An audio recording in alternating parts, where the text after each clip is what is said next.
Alright, here's an interesting problem.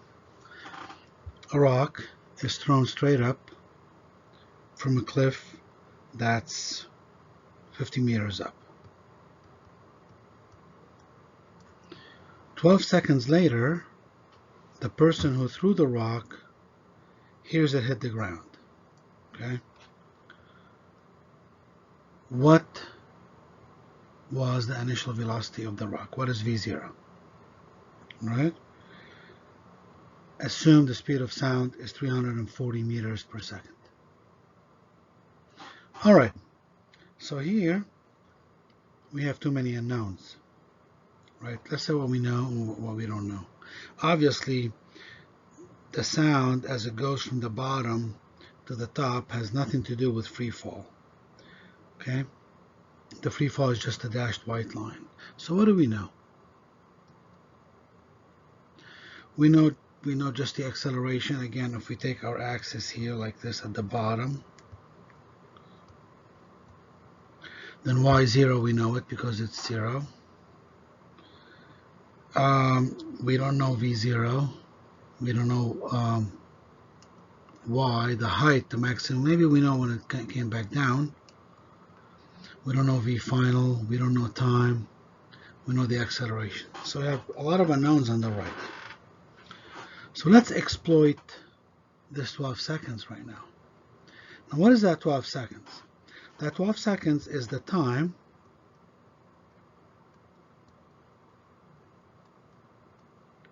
for rock to hit the ground plus time for sound to get to, you know, the person.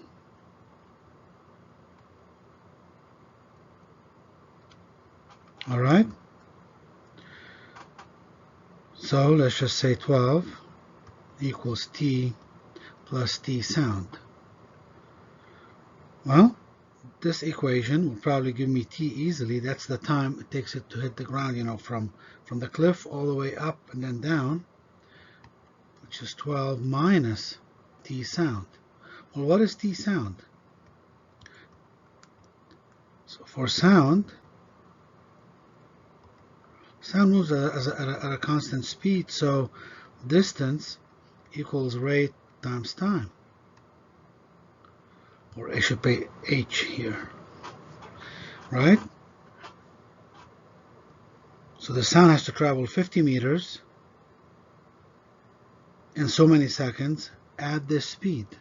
Can I compute the time the sound takes it to go from the bottom to the top? Ts h over Vs, 50 over 340 is, when you do that on the calculator, 0.147 seconds. So now T is 12 minus 0.147 equals, so 12 minus 0.147, 11.853.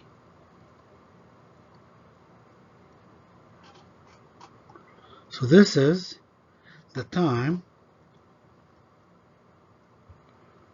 it takes the rock to hit the ground after being thrown. So that's right here. Takes it from, let me see if I can change it. It goes from here all the way up, then down. That is the time. 11.853. Let me fix that. 853 seconds.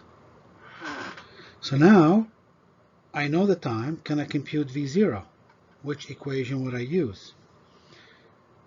The easiest equation to use is this.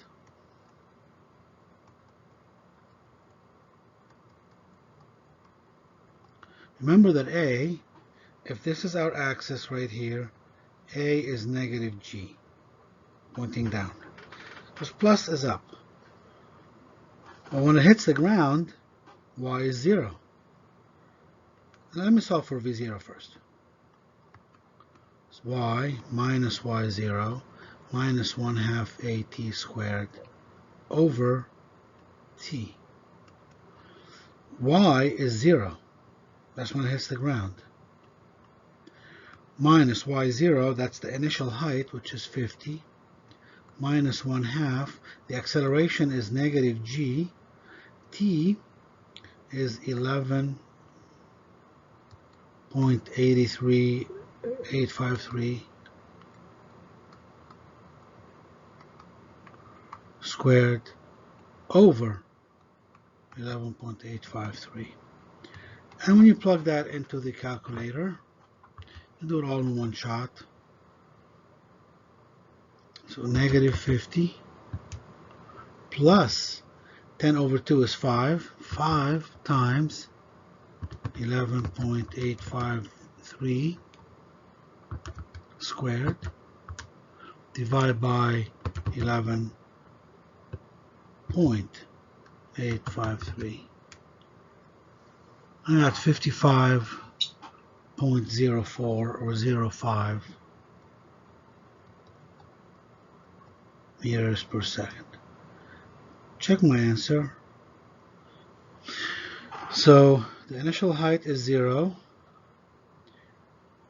This becomes positive now, right? Because we bring this over, it becomes negative 1/2, but the acceleration is negative. And we got v0 to be 55.04 meters per second. And that is the problem. It sounded difficult, but once you take into account that 12 seconds, that included the speed of sound plus the speed of the fall, well, we can easily compute the speed of sound.